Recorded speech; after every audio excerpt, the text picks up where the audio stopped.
కాపాడినటువంటి దేవుడు. ప్రభువా మీకు వందనాలు. సాయంకాలం ముందు నాయన నీ సన్నిధికి ఆశతో వచ్చాం ప్రభువా.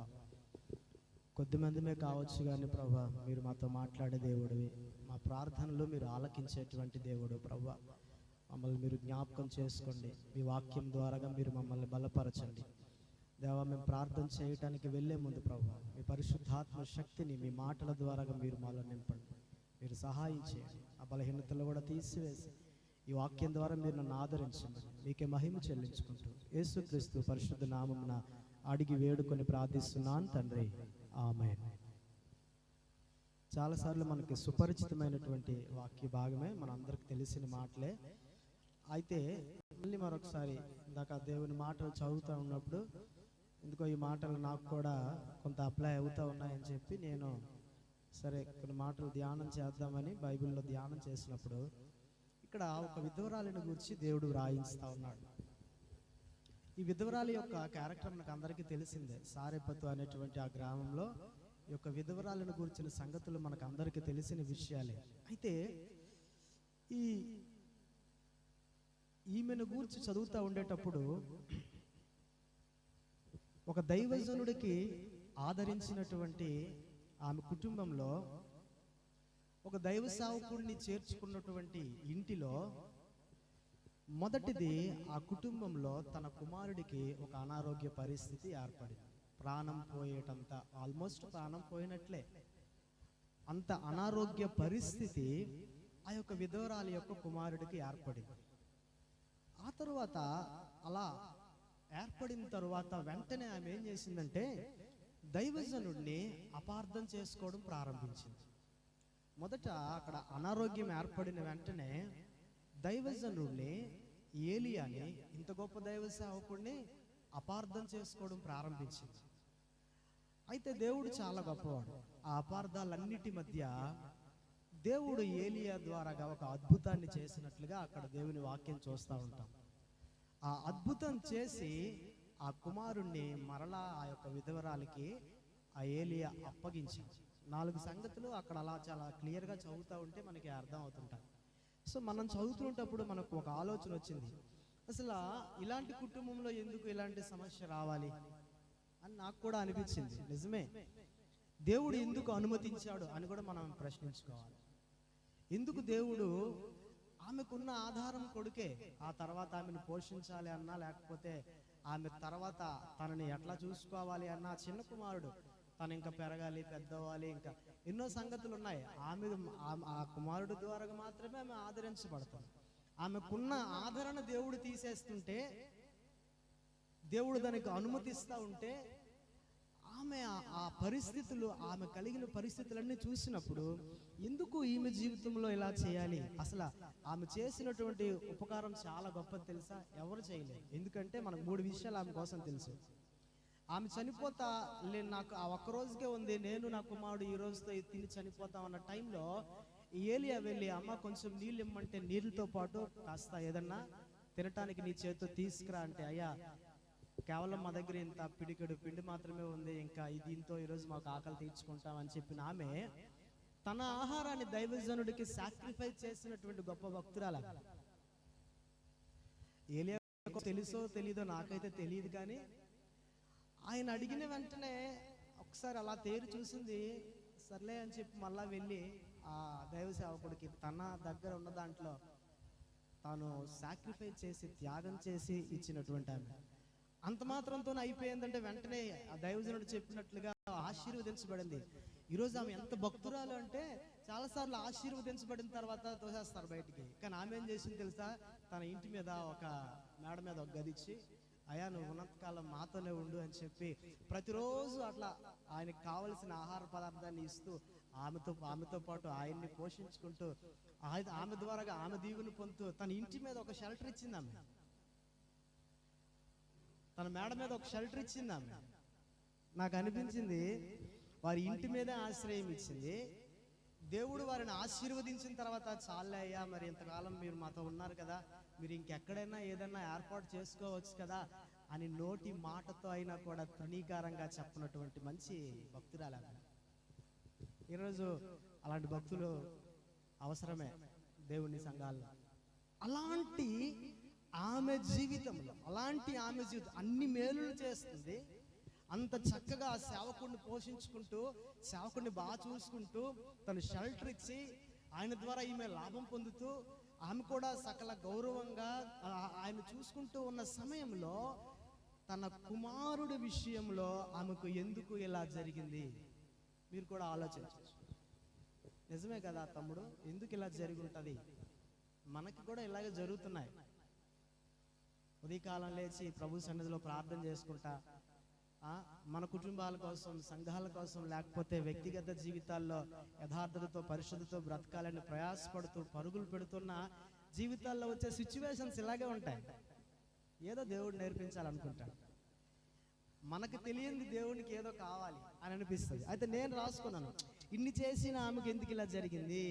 క్రైస్తవ విశ్వాస జీవితంలో ఇది ఒక విశ్వాసపు పరీక్ష అంతే. దేవుడు ప్రతిసారి కూడా మన విశ్వాసాన్ని పరీక్షించాలని కోరుకుంటా ఉంటాడు.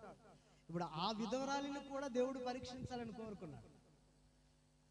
ఆ సేవకుడికి అన్నం పెడుతుంది కదా, సేవకుడిని బాగా చూసుకుంటుంది కదా, ఏలియా ఉన్నాడు కదా అని దేవుడు వదిలేయలేదు. ప్రతి ఒక్కరి జీవితంలో అన్నిటితో పాటు మన విశ్వాసము కూడా ఎప్పుడు కూడా పరీక్షించబడుతూనే ఉంటది. పరీక్షించబడకుండా ఎప్పుడు ఉండదు. అది అంత మాత్రము కాదు.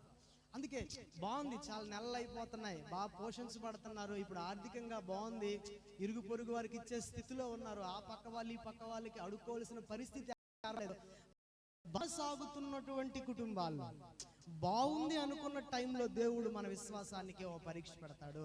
ఇదే మనకి ఆమె జీవితంలో నుంచి మనకు దేవుడు నేర్పిస్తున్న ఒక పాఠం. రెండవది ఏంటి అంటే, మన యొక్క ఆత్మీయ లోతైనటువంటి జీవితం కూడా దేవునికి అర్థం కావాలి.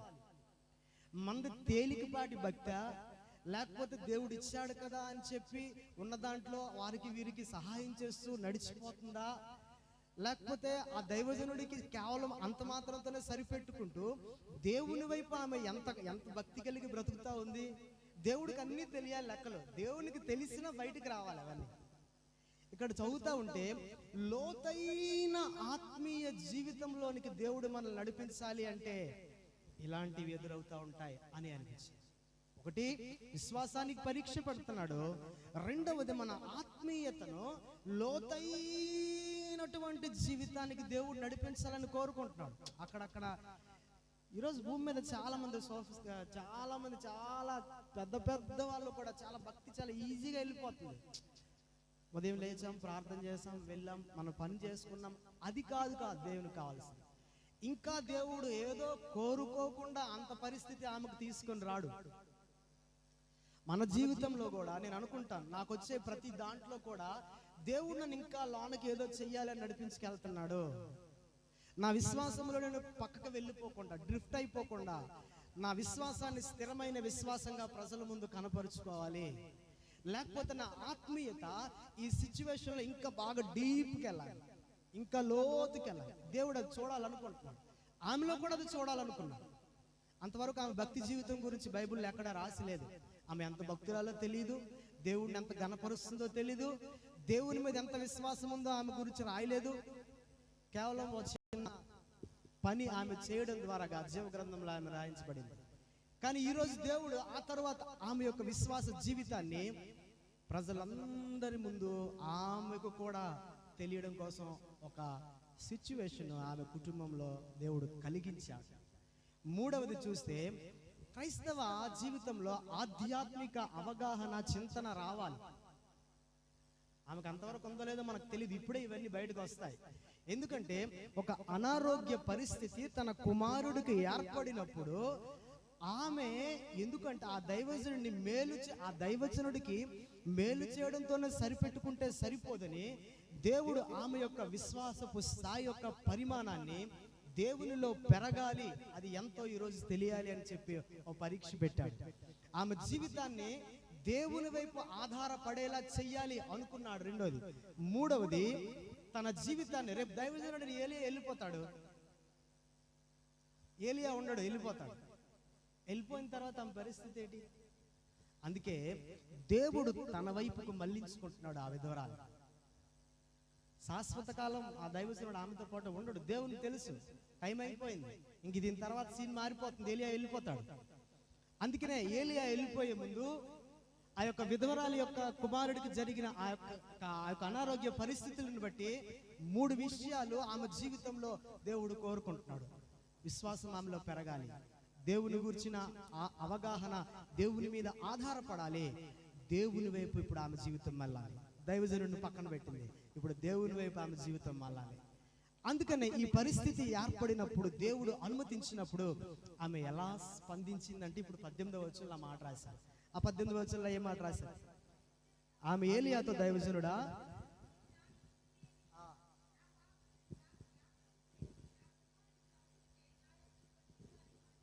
చూడండి, ఇంతే సేమ్ సిచ్యువేషన్.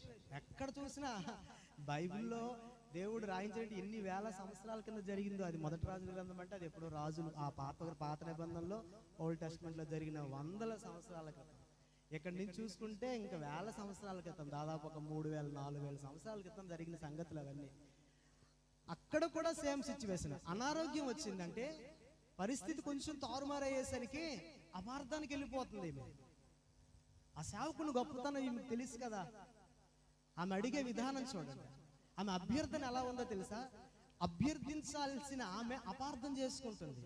ఆమె ఏమంటదంటే ప్రశ్నించుకుంటుంది. అసలు నా దగ్గరికి ఎందుకు వచ్చావు నువ్వు అని అడుగుతుంది. అసలు నా దగ్గరికి రావాల్సిన పనే వచ్చిందయ్యా నీకు? కొడుక్కి అనారోగ్యం వచ్చిన దానికి ఏలియాకి ఏమన్నా సంబంధం ఉందంటే, పరిస్థితుల్లో కొన్నిసార్లు మనం ఏం మాట్లాడతామో తెలియదు, బాధలో ఏం ప్రకటిస్తామో తెలియదు. సేమ్ మాట్లాడుతుంది. నువ్వు అసలు నా దగ్గర ఎందుకు వచ్చావయ్యా దైవజనుడా?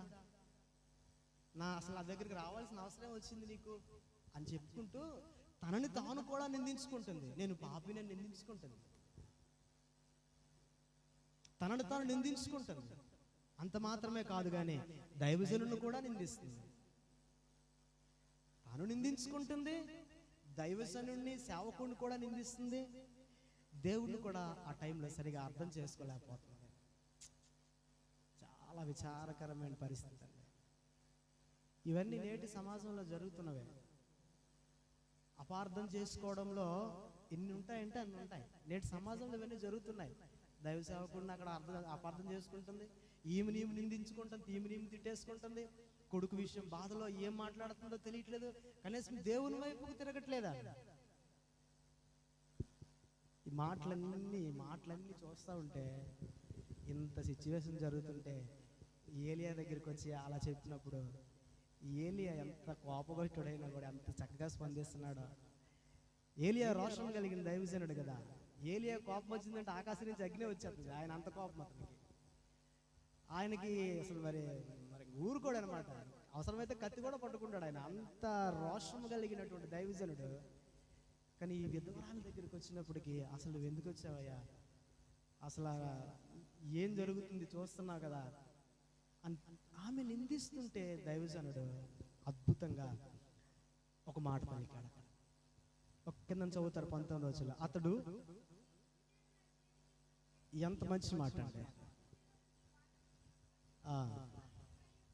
అంతే. ఏలియా వెంటనే మోకాలు వేసి యేసు నామములో నువ్వు బ్రతుకని చెప్పలే. చాలాసార్లు మనకు సమస్య పరిస్థితి వచ్చినప్పుడు మనం స్పందించే విధానం కూడా చాలా బాగుండాలి. సరే చచ్చిపోతున్నాడు రా బాబు అంటే ఇప్పుడు ఆక్సిజన్ కావాలి, తీసుకెళ్ళాలి మనం హాస్పిటల్కి ఫస్ట్. ఏలియా మాట్లాడిన మాటలోనే దేవుని కార్యం ఉందండి. మన మాటలోనే, మన స్పందనలోనే దేవుడు పనిచేయడానికి స్టార్ట్ అవుతాడు అన్నమాట. నేను ఇందాక ఆ మాట చదివినప్పుడు ఆ కళ్ళ నిండా చాలా దుఃఖం అనిపించింది. జీవితంలో ఒక ఘనమైన కార్యం, ఒక అద్భుతం చెయ్యాలి అంటే కొన్ని పనులు మనం చెయ్యాల్సిన అవసరం ఉంది అనిపించింది. దైవజనుడు అంటాడు, ఆమె ఒక పక్క చాలా నిందిస్తుంది.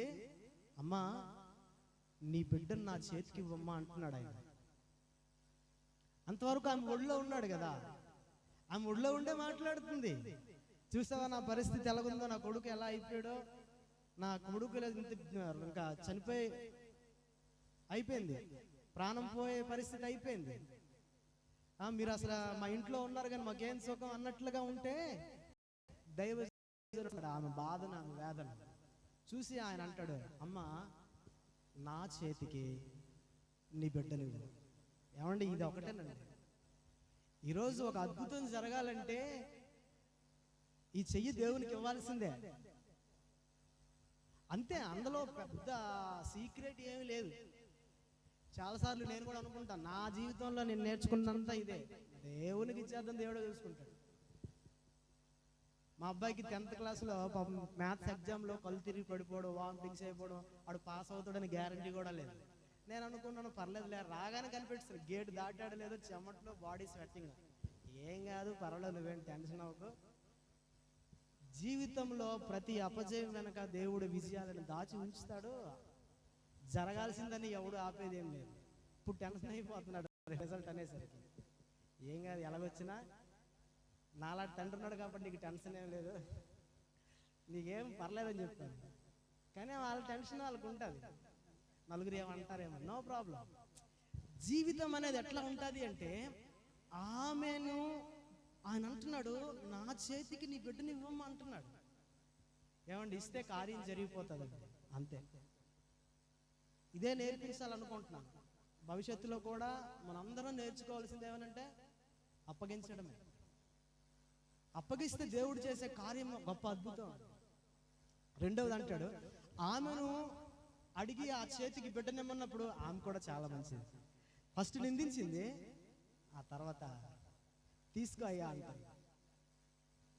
నిందించింది, తర్వాత తీసుకో అయ్యా అంటాను. ఈ దైవజనుడు ఎలాంటి తెలుసా? మన ప్రార్థన ఎప్పుడు దేవుడు ఆలకిస్తాడో తెలుసా? ఆ దైవజనుడు ఆ బిడ్డను తీసుకొని మేడ మీద పై అంతస్తు గదికి వెళ్ళిపోతాడు. పై అంతస్తు గదికి వెళ్ళిపోతాడు. మనం వెళ్ళాలండి. నేను ఈ మాట చదువుతున్నాను, ఇందాక అలా ఆలోచిస్తున్నాను.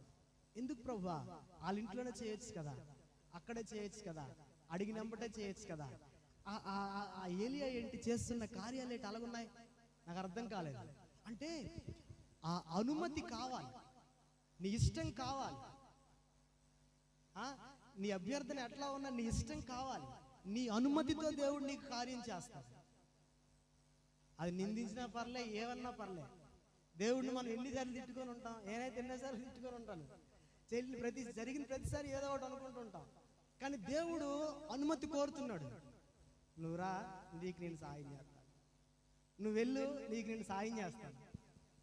ఆదివారం చికెన్ తేడానికి ఎవరు లేరు, 102 జ్వరం, 5:30కి లేచాను, లేగలేక ఏంటి కళ్ళు తిరిగేస్తాను, బండి ఎక్కడ డ్రైవింగ్ చేస్తాను, ముందు చికెన్ వెనకతలు ఎంత మూట, ఇదొక పెద్ద మూట, నా వెనకతల ఇన్ని మూటలు పెట్టుకొని నేను అనుకున్నాను ప్రభు, కళ్ళు తిరిగేలోపు అక్కడ ఒక స్టాండ్ వేసి కూర్చుని అనుకున్నాను. దేవుడు అలా పడేసాను, అన్నీ చేసుకుని నేను ఎక్కడికి పడుకున్నాను అంతే. దేవుని కార్యం నువ్వు రా అంటే రావాలి అంతే. నేను ఇంటికాడ ఉన్నా జ్వరం ఆగదు నాకు, ఎక్కడున్నా జ్వరం ఆగదు నాకు. కొన్ని సోమవారం నుంచే నేను ఆగిందంటే సోమవారం నుంచి బుధవారం వరకు ఆగలేదు, లక్ష్మీవారం వరకు వస్తూనే ఉంది. దేవుడు అనుమతి కోరుతున్నాడు. రెండవది, పైకి తీసుకుని వెళ్తున్నాడు. నేను రాసుకున్నాను, ప్రభువా ఎందుకు వెళ్ళాలంటే కింద ఉన్నటువంటివన్నీ వదిలేయాలి, సపరేట్ అయిపోవాలి. ఇక్కడ ఉంటే ఏం వినపడతాయి తెలుసా? ఏలియా చెవులో ఆ మొహం కనబడదు, ఆ నిందలే కనబడతాయి, ఆ తిట్లే కనబడతాయి, ఆ ఆలోచనలే మనకు వినిపిస్తుంటాయి. అంటే ఓ పై అంతస్తుకు వెళ్ళి ఒక ఉన్నతమైనటువంటి స్థితిలోకి మనం వెళ్ళాలి. వీటన్నిటిని ఒక్కసారి విడిచిపెట్టి దేవునికి సమీపంగా వెళ్ళడం నేర్చుకోవాలి. ఏలియా మనలాంటి వాడని దేవుడు అందుకే రాశాడు. కానీ అతను చేసిన పనులు మనకు చాలా అవసరం. పై అంతస్తుకి వెళ్ళిపోయి అక్కడ ప్రార్థన చేయాలనుకున్నాడు. నేను అనుకున్నాను, సపరేట్ అయిపోవాలి, ఇక్కడున్న మాటలతో సపరేట్ అయిపోవాలి, ఇక్కడున్న వ్యక్తులతో సపరేట్ అయిపోవాలి. వెళ్ళిపోయి పై అంతస్తు అనగా ఏకాంతంగా ప్రభు సన్నిధిలో మనం ప్రత్యేకంగా దేవునితో పోరాడగలిగే ఒక యుద్ధ భూమి లాంటిది. అక్కడికి వెళ్ళి కూర్చొని ఆ సమస్య నా ముందు పెట్టి అక్కడ ప్రార్థన చేయాలి. నలుగురు మధ్య మనం చేసేటప్పుడు మనకు అవే వినపడతాయి. ఆ ముఖం చూస్తే అదే గుర్తొస్తుంది, ఈ ముఖం చూస్తే ఇదే గుర్తొస్తుంది, ఈయన చూస్తే ఈయన బాధలే గుర్తొస్తాయి. లేదు, ఒక ఏకాంతమైన స్థలముకు యేసుక్రీస్తు వెళ్ళిపోయినట్లుగా, ఒక ఏకాంతమైన స్థలముకు మోషే వెళ్ళిపోయినట్లుగా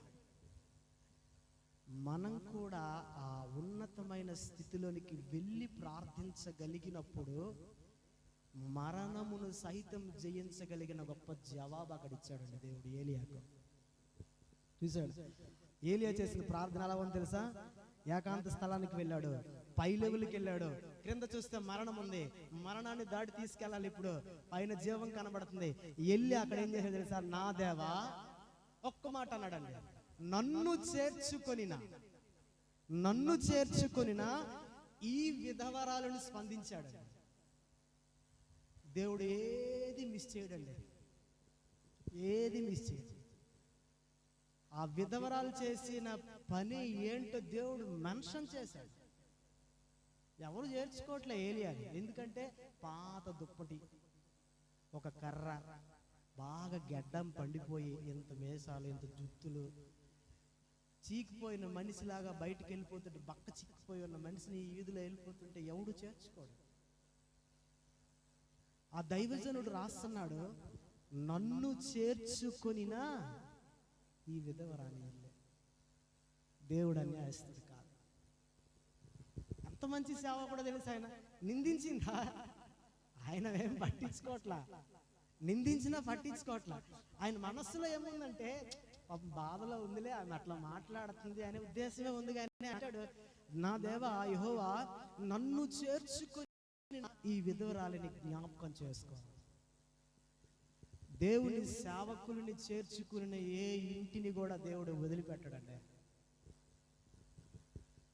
నా చిన్నతనంలో నేను చూసినటువంటివి చాలా చాలా ఎక్స్పీరియన్స్ చేశాను.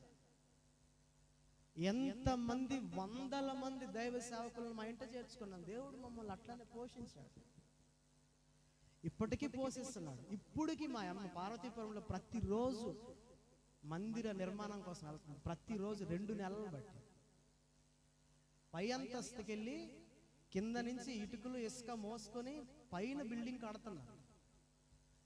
కొండ మీదకి వెళ్ళిపోయి కర్రలు కొట్టేసి అక్కడ కొండ మీద నుంచి ఎండలో పట్టుకొస్తున్నారు. రోజు వీడియోలు పెడుతున్నారు, రోజు చూస్తున్నాను. చాలా బాధ అనిపిస్తుంది. ఈ వయసులో వీళ్ళకి అవసరమా అంటే దేవుడు వారికి అవకాశం ఇచ్చాడు, అది అంతే.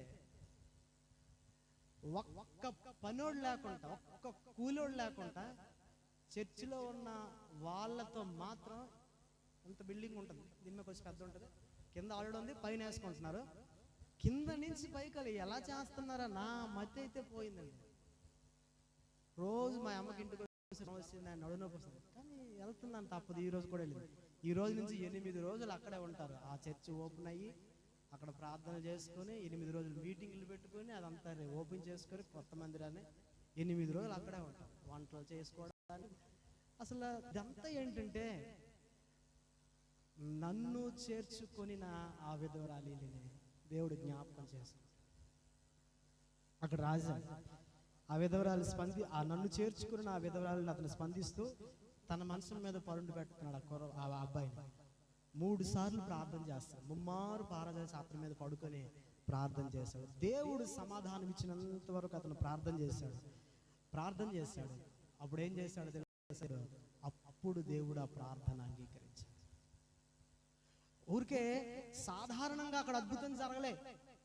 ఓ బలమైన కార్యం, ఒక అద్భుతం జరగడం వెనక జరిగేటువంటి పనులు చాలా ఉన్నాయి.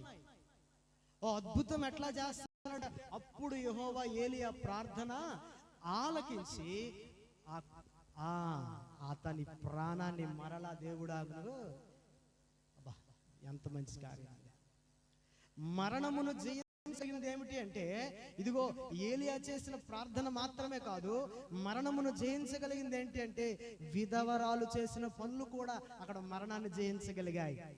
ఏలియా ప్రార్థనలో ఏలియా అంత అద్భుతం చేయడానికి, ఏలియా కోసం అంత పరితపించడానికి ఆ విధవరాలు యొక్క త్యాగ పూర్వితమైనటువంటి భక్తి, బాధలో ఏదైనా మాట్లాడొచ్చు కానీ ఆమె చేసినటువంటి పని ఈరోజు ఏలియాను దేవునితో పోరాడేటట్టు చేసింది. చేద్దాం. మరణకరమైన ప్రతి పరిస్థితుల్ని ఎదుర్కోవడానికి మనం ప్రార్థన చేద్దాం. ఏలియా కోసం దేవుడే రాస్తాడు, ఏలియా మీలాంటి స్వభావం కలిగినోడే. ఏలియాకి మాయలు మంత్రాలు ఏమీ లేవు. ఏలియా కేవలం ఆధారపడి అంటే ప్రార్థన మీదే.